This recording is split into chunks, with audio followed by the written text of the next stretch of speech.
Iran Israel পাল্টাপাল্টি হামলায় উত্তপ্ত হয়ে উঠেছে মধ্যপ্রাচ্য। কেউ কাউকে এক চুলো ছাড় দিচ্ছে না।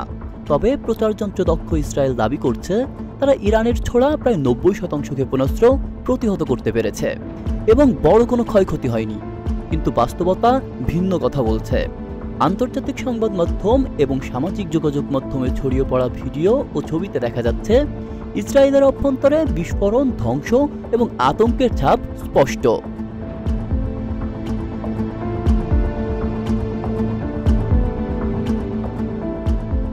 বিশ্লেষকরা বলছেন ইসরায়েলের গর্বের প্রতীক আয়রন ডোম এখন কার্যত ভেঙে পড়ছে। দীর্ঘ সময় ধরে প্রশংসিত এই আকাশ প্রতিরক্ষা ব্যবস্থা আর আগের মতো কার্যকর নয়। ওয়াশিংটন পোস্টের এক প্রতিবেদন অনুযায়ী আয়রন ডোম টিকিয়ে রাখতে ইসরায়েল এখন সম্পূর্ণভাবে যুক্তরাষ্ট্রের সামরিক সহায়তার উপর নির্ভর হয়ে পড়েছে। সীমিত রসদ ও চরম ব্যয়বহুল পরিচালন খরচের কারণে ইসরায়েল প্রতিদিন সিদ্ধান্ত নিতে বাধ্য হচ্ছে কোন ক্ষেপণাস্ত্র থামাবে আর কোনটা পার হতে দেবে।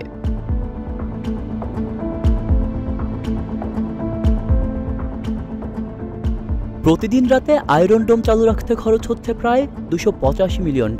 ক্ষেপণাস্ত্র বিশেষজ্ঞ টাল ইনবার সাফ জানিয়ে দিয়েছেন ইরানের নতুন হাইপারসোনিক ব্যালিস্টিক ক্ষেপণাস্ত্রগুলোর বিরুদ্ধে আয়রন ডোম মূলত অকার্যকর।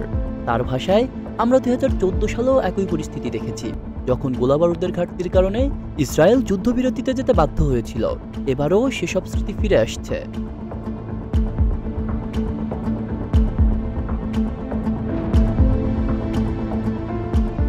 এদিকে ইরানি ক্ষেপণাস্ত্র এখন সোজা আঘাত হানছে ইসরায়েলের কৌশলগত স্থাপনাগুলোতে। শুক্রবার এক হামলায় ক্ষেপণাস্ত্র আঘাত হানে ইসরায়েলের সেন্ট্রাল কমান্ডের পাশে। রোববার হাইফার একটি তেল শোধনাগারে বড় বিস্ফোরণ ঘটে।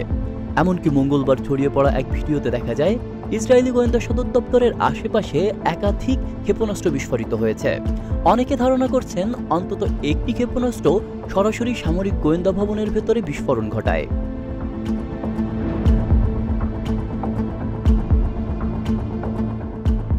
তবে এসব সংবাদ ইসরায়েলের মূলধারার সংবাদ মাধ্যমে দেখা যাচ্ছে না, কারণ দেশটিতে সেন্সর আইন কঠোরভাবে কার্যকর রয়েছে। প্লাস 972 ম্যাগাজিন জানায় 2024 সালে ইসরায়েলের সেন্সর বিভাগ 1635টি রিপোর্ট পুরোপুরি নিষিদ্ধ করেছে এবং আরও 6265টি প্রতিবেদনে হস্তক্ষেপ করেছে। অর্থাৎ প্রতিদিন গড়ে 21টি সংবাদ সেন্সরের কবলে পড়েছে। এর ফলে সাধারণ মানুষ প্রকৃত অবস্থা জানতে পারছে না।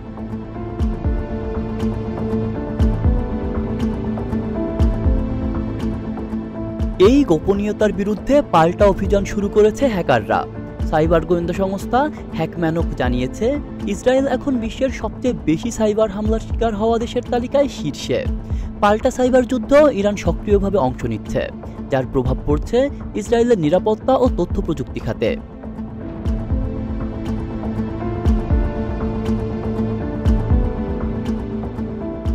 সব মিলিয়ে আধুনিক প্রযুক্তির প্রতীক আয়রন ডোম এখন নিজেই প্রশ্নের মুখে। ইসরায়েল যে প্রতিরক্ষা ব্যবস্থার উপর এতদিন ভরসা করেছিল, সেই ব্যবস্থাই এখন যেন বুমেরাং হয়ে ফিরে আসছে। অস্ত্র আছে কিন্তু কার্যকারিতা নেই, আর এই দুর্বলতা স্পষ্টভাবে প্রকাশ পাচ্ছে বাস্তবাঘাতে, যা আর চাপা দিয়ে রাখা যাচ্ছে না। আব্দুল্লাহ রাফসান জনি, ঢাকা প্রকাশ।